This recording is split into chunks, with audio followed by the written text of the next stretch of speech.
replace and can cause some jobs to disappear. Here are 13 jobs that robots will be replacing very soon.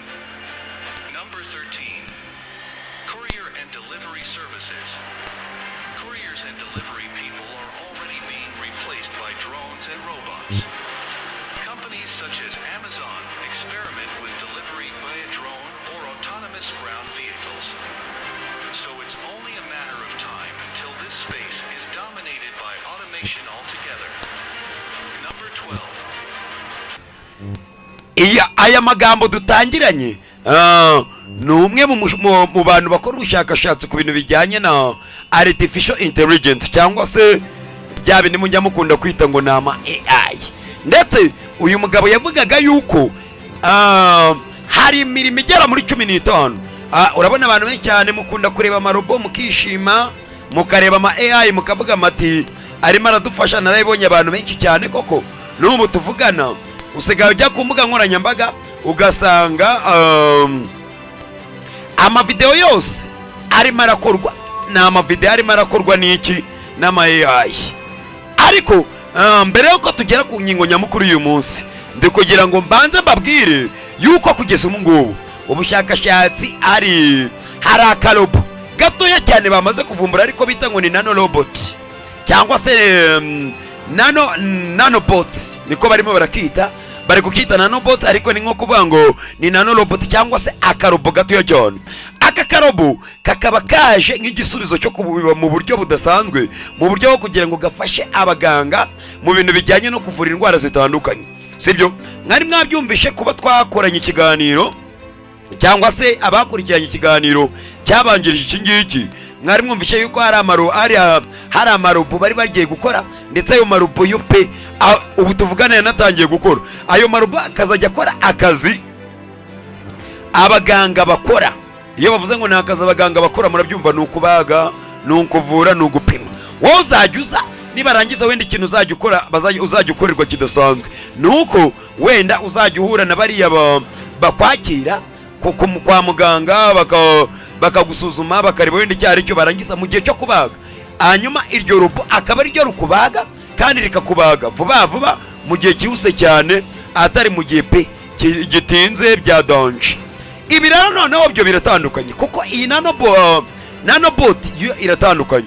Ubu bwoko bw'aya marobo bita ngo ni nanobot, ubundi iyo bavuze nano kaba ari akantu gato cyane kanzigira inyabya danje, ku buryo ako kantu busanga ari akantu bazajya bafata bakagashira mu rushinge barangiza bakagutera.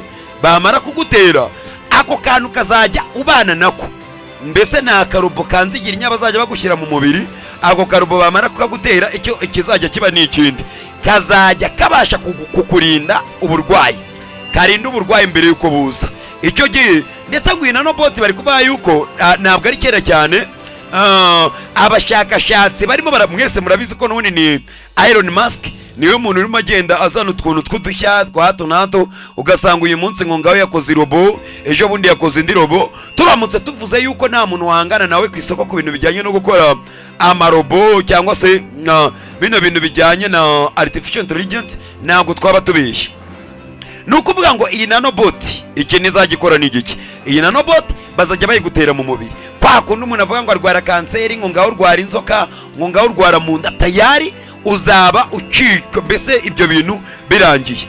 Ndetse muranabizi yuko buriya kenshi cyane kugira ngo umuntu asaze vuba vuba bituruka ku burwayi. Uburwayi ugenda urwara bukaza bukagira uturemangingo tumwe na tumwe bwangiriza indani mu mubiri, bityo bikarangira usaje vuba.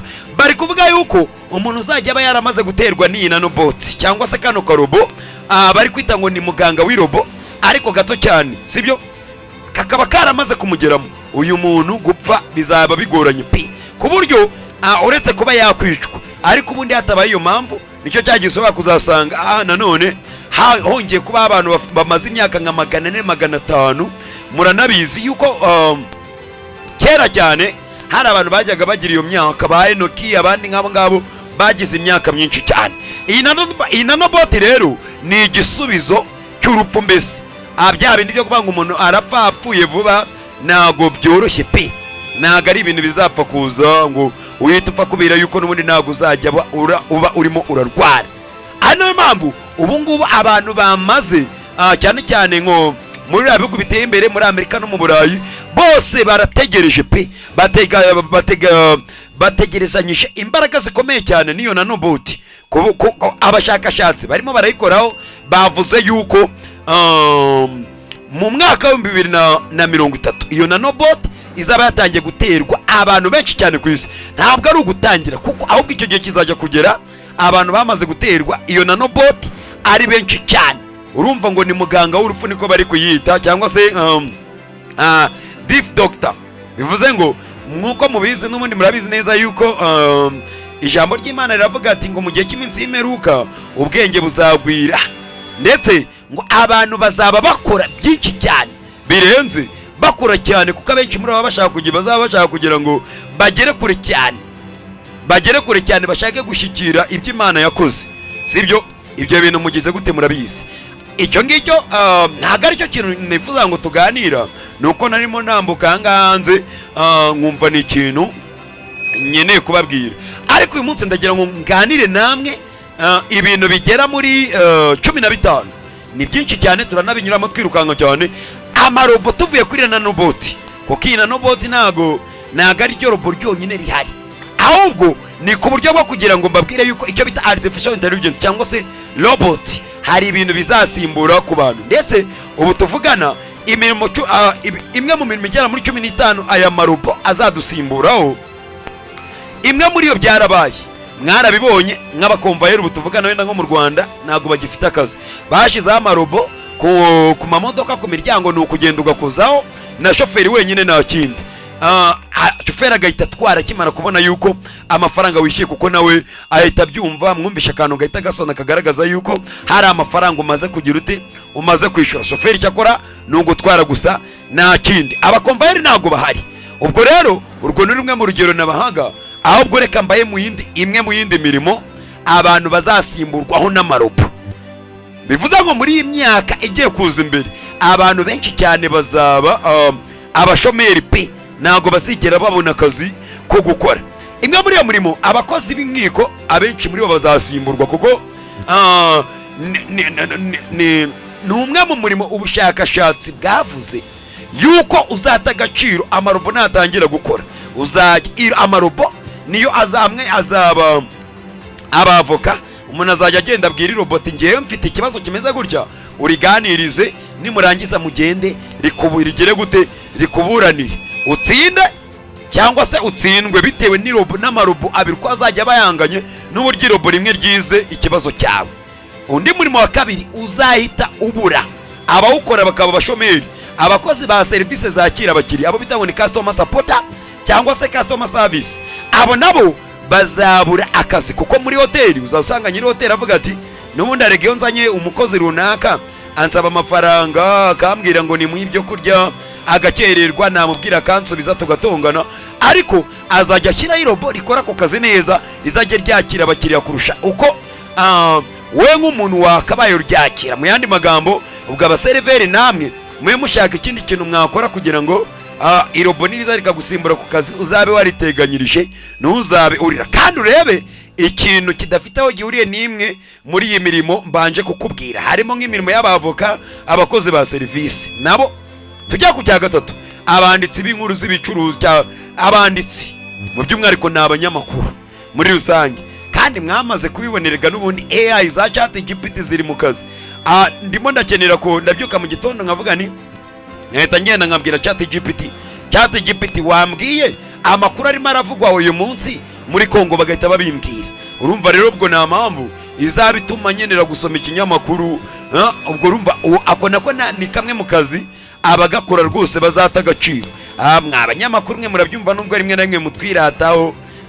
ChatGPT ziri mu nzira ngo zibasimbure, nizere ko mwabarangiye kubyumva.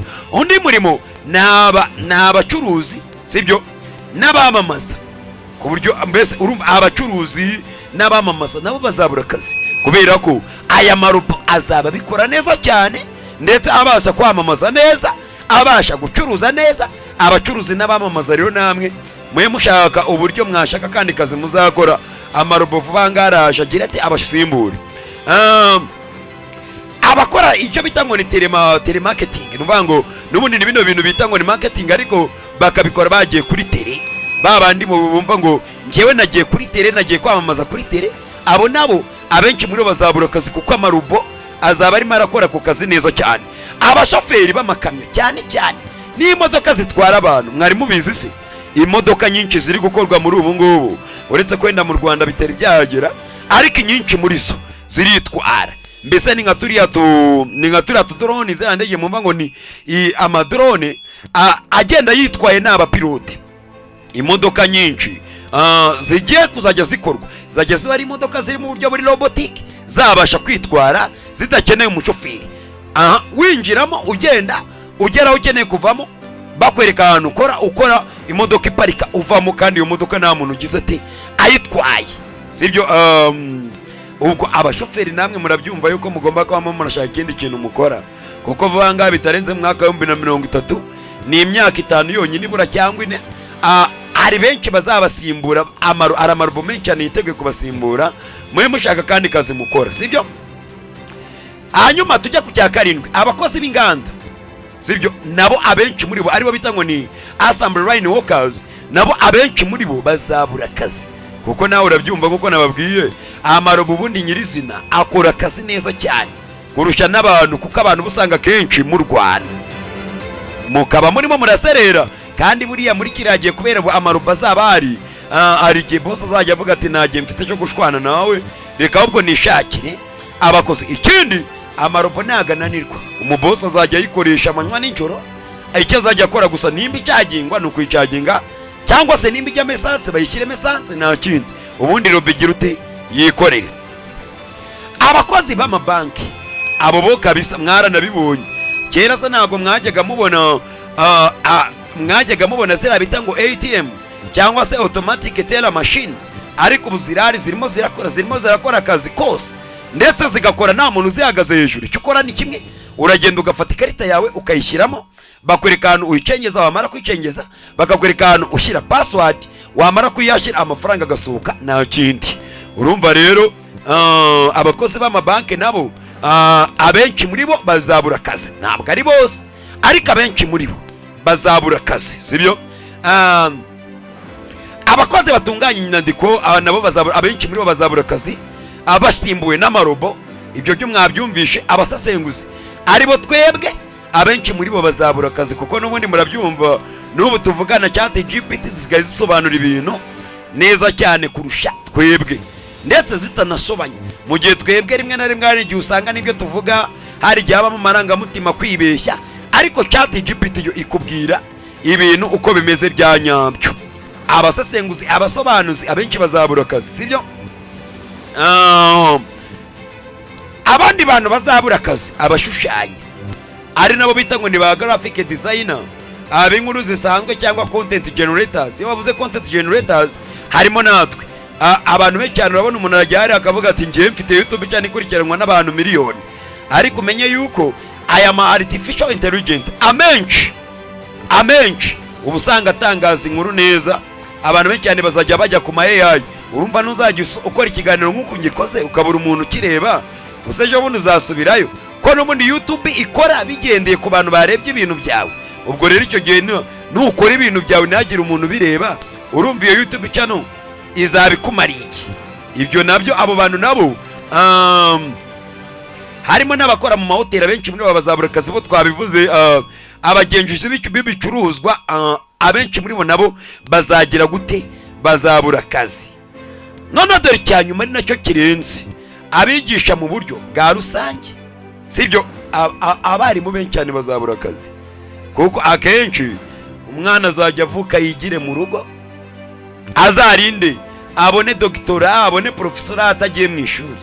Abarimu benshi nabo bazabura akazi.